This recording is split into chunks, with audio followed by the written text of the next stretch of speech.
morning. I'm J. Lenora Bressler, and welcome to the August 23rd, 2024 edition of the Bible, Delight in the Details. In 1 Samuel and in Acts, we are told that David was a man after God's own heart. No one else in the Bible is described in that intimate and beautiful way. I don't know about you, but that has always captured me and fascinated me. Wouldn't you love to be called that as someone after God's own heart? But what exactly does it mean? Well, there are a lot of things that we could probably say about it, but I think I may have found something that gives us a real good clue. Because it certainly wasn't that David was perfect. While he had a wonderful start, like other people, he had a tough middle age. And he even went so far as to commit two of the really big sins of adultery and even murder. But he was very coachable, and he did see his shortcomings and immediately confess them and repent. But I think it's more than that, because other people did that as well in the Bible. So what is it that made David so unique? I think there might be a clue in one of his Psalms. You know, David didn't write all the Psalms, but we are sure that he wrote some of them. Some of them appear to be from specific times of his life in which he wrote these words. One such is in Psalm 18, verse 1. And this is what he writes. I will love you, O Lord, my strength. Now that may sound rather simple until you know something about the Old Hebrew, which is being translated as love.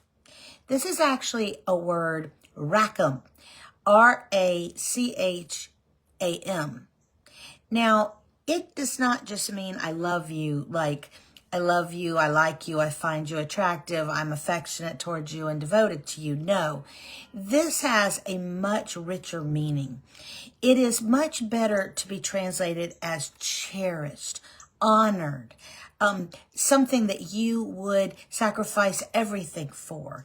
It has a bit of a maternal implication, of a maternal instinct. You know what a mother bear would do to protect her cubs. So it's really something that is much more forceful and active and deep. It's much more significant than just, hey man, I love you. Now, the fact is that David uses this word in his relationship to how he will act toward God. It says, I will love. This is something interesting. It's not something that just happens to you. Oh, I happen to fall in love. Oh, I happen to do. No, it's a very distinct, intentional, willful commitment of the mind and soul. You're going to do something and you're going to love. Now, that's interesting right there, because so many of us think love is just an emotion, and once you're not in love with somebody or you don't feel those emotions as strongly as maybe once you did, oh well, I'm released from all my obligations and commitments. But that's not really what I want to call your attention to here. The word racham is actually used in the Old Testament 47 times, but only once by a man to God.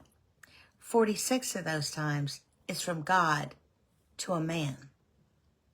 Now also, in the ancient Hebrew grammar, there is a difference in intensity. It's kind of like good and best. The 46 times that God rachams us, it is the most intense form possible. David has stepped it down just a notch, because he understands, I'm sure, that he is not an infinite God that has the infinite ability to love in its highest and best intensity. But he's going to come as close as he possibly can, and he wants to do that. I think God knew that. God knows when someone it wants to love you. He knows a true seeker. He knows someone who, although they aren't perfect, are striving and their heart truly is fixed on him. Regardless of passing feelings or passing difficulties, there's a commitment there. I will not ever let you go. Just like that cub can feel very assured of the love of that mama bear. Nothing is going to break that bond. David did something that nobody else seems to have done, and that is he made an actual articulated statement to God that he wanted to love God in that intense way. Wow.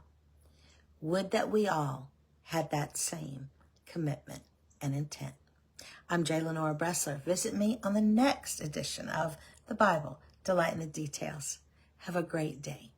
Loving God.